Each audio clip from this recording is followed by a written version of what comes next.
Advent, die tyd wat Kersfees voorafgaan, sowel as Kersfees self, is vir so baie mense 'n tyd van vreugde en 'n tyd van oorvloed. Dit is gewoonlik die tyd van die jaar waar ons die brieke so bietjie aandraai en waar ons weer die geleentheid het om saam met ons gesinne, ons families, ons vriende, om 'n tafel by mekaar te kom en waar ons die liefde en die gemeenskap saam met mekaar daar kan vier.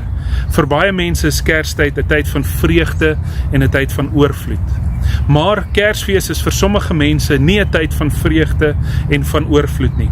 Want daar is so baie mense wat 'n verlies saam met hulle dra, 'n verlies hier diep in hulle binneste, en hulle voel dalk angstig oor Kersfees wat nader kom. Hulle voel dalk 'n tipe van 'n vrees wat onlosmaaklik loskom in hulle binneste, want hulle weet, hierdie Kersfees gaan dalk die eerste of die tweede of die derde of dalk selfs die 10de Kersfees wees, waar daardie spesiale mens nie saam met hulle aan die tafel gaan kan sit nie. Ander mense het weer angs oor Kersfees omdat hulle 'n tipe van 'n tekort in hulle binneste saam met hulle dra. Daardie tekort is elke liewe dag deel van hulle lewe, en in enige ander tyd van die jaar kan hulle met hierdie tekort saamleef.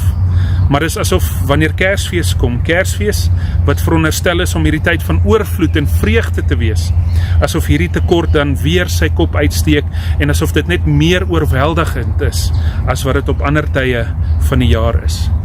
Ek weet nie hoe dit gaan in jou lewe nie. Dalk ervaar jy jou eerste Kersfees sonder daardie spesiale iemand in jou lewe. Daardie persoon is dalk nie meer daar nie. Of dalk draai jy al vir so lank 'n tekort in jou binneste dat dit deel van jou mondering geword het. Maar tydens Kerstyd dan voel daardie tekort net 'n bietjie meer swaar, net 'n bietjie meer ondraaglik.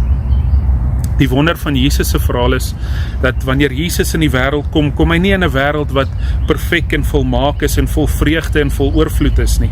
Inteendeel, Jesus kom in 'n wankelrige wêreld aan. Jesus kom in 'n chaotiese wêreld aan.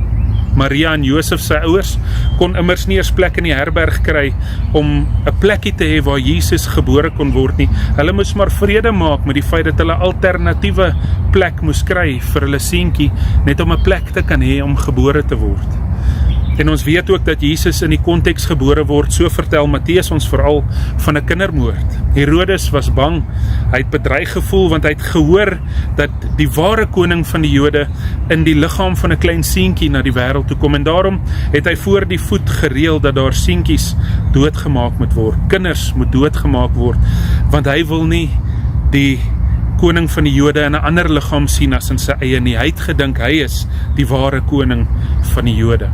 Dit is die konteks van chaos, waarin die Here kies om in die liggaam van 'n klein weerlose baba mens te kom word. Dit is hoe die Here van die ganse heelal kies om die prins van vrede te kom word in elkeen van ons se lewe, in die konteks van ons eie chaos en ons eie moeilikheid en ons eie vrese. Die eerste Kersfees was nie 'n tyd van vreugde en van oorvloed nie, dit was 'n tyd van vrees en bekommernis, en daar was heeltyd onder die oppervlakte hierdie ding van, wie gaan die volgende seentjie wees wat doodgemaak word? Uiteindelik dink ek Jesus se verhaal van hoe hy na die wêreld toe gekom het, hoe hy gebore is 'n verhaal wat vir my en jou kan troos, hier waar Kersfees dalk nie vir almal so 'n vreugdevolle en 'n oorvloedvolle tyd is, soos wat dit vir so baie ander mense is nie. Mag jy in hierdie Kerstyd besef dat ek jou sien, dat ek jou hoor wanneer jy bang is vir hierdie Kerstyd wat kom, maar bovenal dat Jesus Christus jou sien en jou hoor.